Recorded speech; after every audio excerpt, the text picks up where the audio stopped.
Hello children, how are you all? I'm sure you all are doing really good. So students, let's begin with our next chapter, which is Great Freedom Fighters. The free air that we breathe and every walk that we take is all because of those noble freedom fighters who lost their lives to make our country free from the slavery of British rules. Read the description and identify the names of real heroes. बच्चों, आपको पता ही है और आपने history में भी पढ़ा होगा कि हमारा देश जो था वो लगभग 200 साल तक ब्रिटिशर्स का गुलाम था। ठीक है, अगर ये लोग फाइट ना करते, अगर ये जो फ्रीडम फाइटर्स हैं ये फाइट ना करते उन लोगों से, तो हम आज भी क्या रहते, गुलाम ही रहते।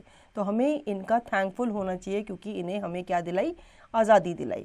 अब यहाँ पे इनके बारे में आपको डिस्क्रिप्शन दिया गया है, आपको आइडेंटिफाई करना है और उनका नाम लिखना है।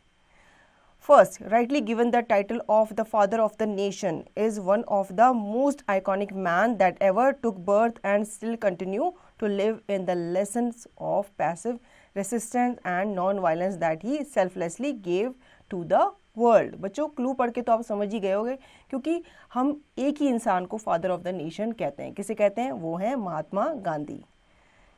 Second, a stoic lawyer from Gujarat, he had actively participated in the civil disobedience movement and the Quit India movement. He took the responsibility of making sure all the monarchies were abolished। बच्चों, इन्होंने भी British के खिलाफ लड़ाई की थी।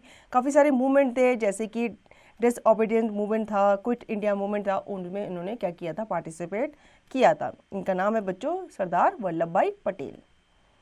Third, a revolutionary who was brought up in the patriotic atmosphere. He even blasted bombs inside the assembly hall, shouting slogans of इनकलाब जिंदाबाद। बच्चों, ये एक क्रांतिकारी थे और इन्होंने जो असेंबली थी वहाँ पे बॉम्ब ब्लास्ट भी किया था और इन्होंने ही वहाँ पे इनकलाब जिंदाबाद के नारे भी लगाए थे। इनका नाम है बच्चों Bhagat Singh. Fourth, she was a queen of the princely. Action. Fourth, she was a queen of the princely state of Jhansi and refused to give her reign. She led her troops and fought bravely against the Britishers।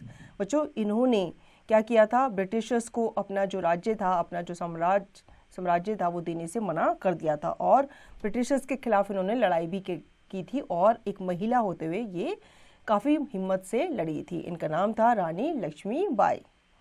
Fifth, he is considered to be the first freedom fighter of the Indian struggle for independence when he refused to use the greased cartridge with pork and beef in them। बच्चों, ये काम तो करते थे British जो उनकी army थी वहाँ पे, लेकिन इन्होंने मना कर दिया था कोई भी ऐसा कारतूस यूज़ करने के से जो पोर्क या फिर बीफ की चमड़ी से बना हुआ हो। इनका नाम है बच्चों Mangal Pandey. Sixth, he was the last Mughal emperor of India. When the revolt of 1847 started, he and all his sons participated to free India.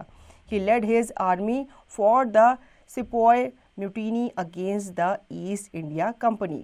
बच्चों, ये लास्ट मुगल एम्परर थे इंडिया के और इन्होंने तो पार्टिसिपेट किया ही था अगेंस्ट ब्रिटिशर्स, बल्कि इनके जो सन थे उन्होंने भी क्या किया, ब्रिटिशर्स के खिलाफ आवाज़ उठाई थी।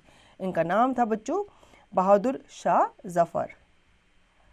Now seventh, he was an Indian national revolutionary who led Indian national political and military force against the British and Western powers during World War II.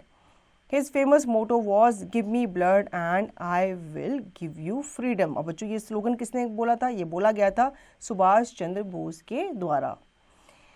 Eighth, the first martyr of the freedom movement to be hanged by the British in 1898 for shooting a British official in the Bombay Presidency। तो बच्चों, ये first martyr थे India के जिनको hang कर दिया गया था, मतलब इनको फांसी की सज़ा दे दी गई थी ब्रिटिश के द्वारा। क्यों? क्योंकि इन्होंने एक ब्रिटिश ऑफिशियल को शूट कर दिया था बॉम्बे प्रेसिडेंसी में। इनका नाम था बच्चों दामोदर हरी चारपेकर। तो बच्चों, आई होप आपको ये चैप्टर अच्छे से समझ में आ गया होगा और इस चैप्टर के थ्रू आपको काफ़ी नॉलेज भी मिली होगी। अब इसका रिवीजन और इसकी प्रैक्टिस आप खुद से करेंगे।